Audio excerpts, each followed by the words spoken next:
everybody's thoughts about this really important and topical issue. So I thought it would be useful for me to talk to touch on sort of three broad questions. So first of all, thinking about how has AI or how have new technologies sort of reshaped the labor market and reshaped employment, since that seems to be on people's mind.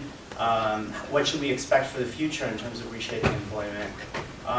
The second question that I kind of want to touch on is sort of what should the government do about it? Is there a role for public policy in this kind of new world?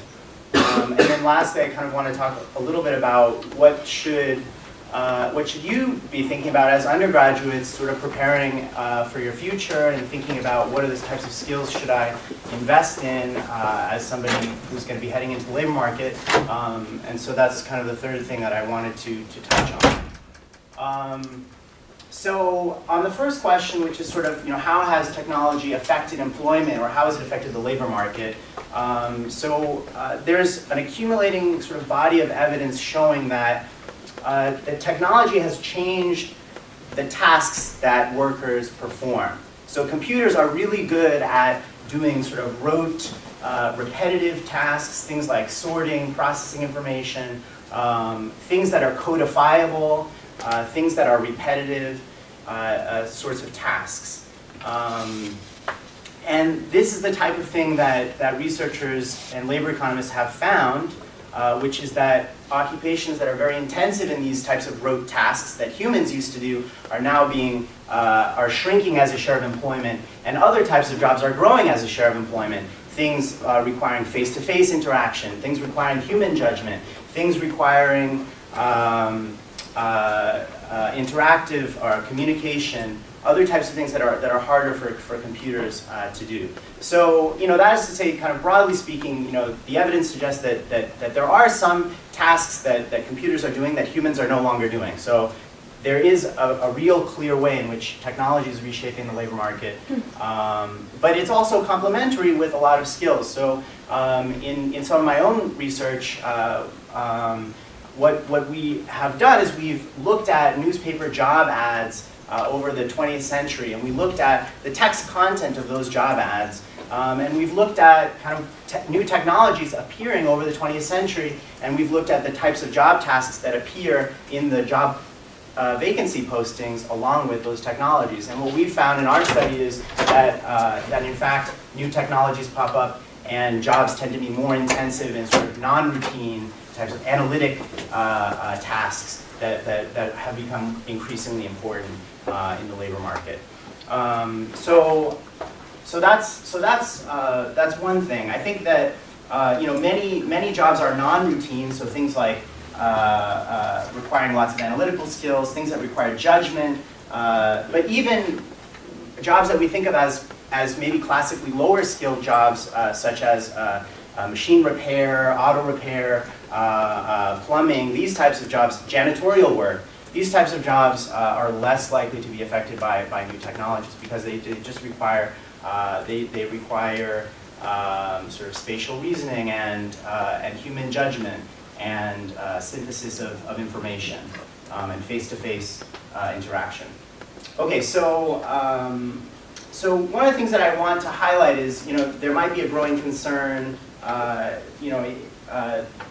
people have about jobs replacing humans, and that technology is going to replace humans, and that humans are going to become sort of the economic equivalent of the horse, which used to be in a lot of demand for employment, and were used in agriculture in the early 20th century, and are no longer employed to the degree that they once were. And people have, economists have various opinions about this. This is fundamentally a forecasting question, right? What's going to happen in the future? And I sort of want to punt a little bit on this question, but I will say that I'm sort of more optimistic than I think most people are, just because I think that that humans aren't horses, that they can learn new skills, and they can develop the sort of reasoning skills that humans have, and the scarcity of time allows people to specialize. I mean, fundamentally, one thing that I want to kind of highlight is that productivity gains have been immense over the last, say, 100 years. And people may have thought that those productivity gains would lead to people just relaxing and not working anymore. But in fact, that has not happened. That what happens is that the demand for more goods has been steady, and employment has been steady over the 20th century, if not increased. Okay, so I'll just be brief about kind of what the government can do about it, if anything. So the number one thing I want to emphasize is that the government should not do bad things. That's the number one thing that I want the government not to do. So what are bad policies? Bad policies are things like, let's try to slow down new technologies. Let's try to slow down technologies. Let's try to protect industries.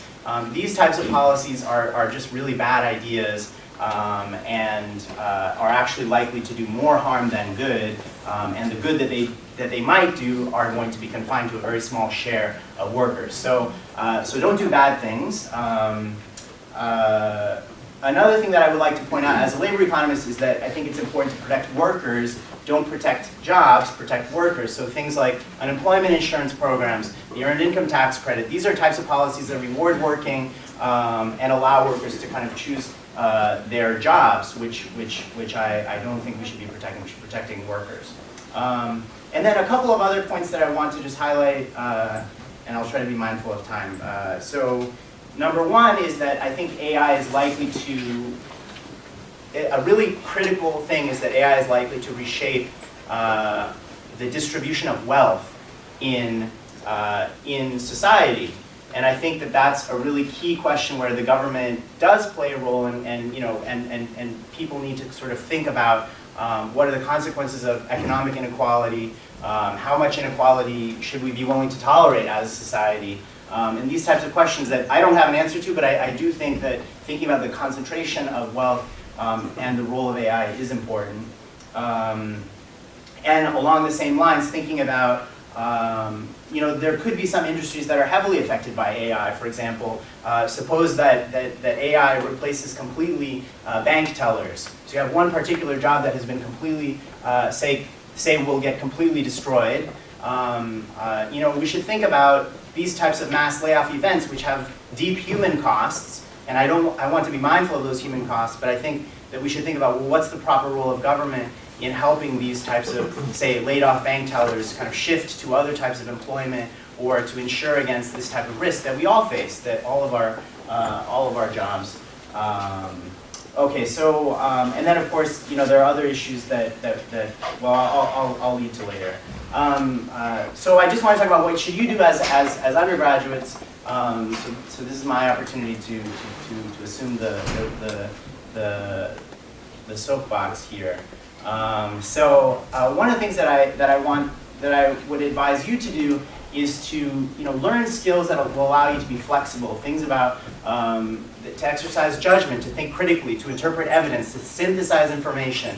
These are skills that are important. That I think one of the most terrible things that can happen is people to view the university as a training for a vocation.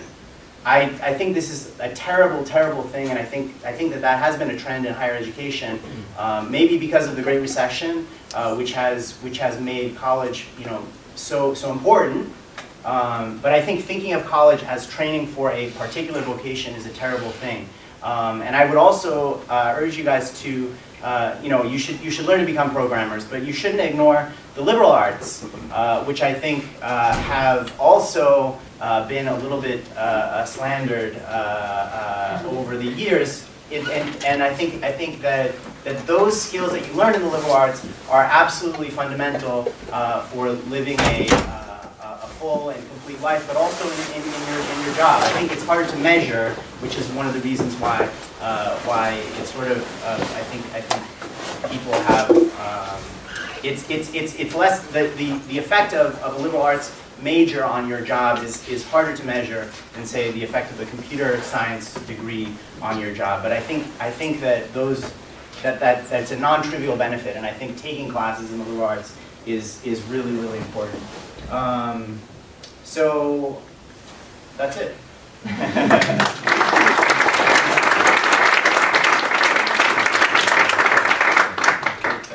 Our next speaker is Professor Hurwitz. He's an assistant professor of law and co-director of Space, Cyber, and Telecom Law Program.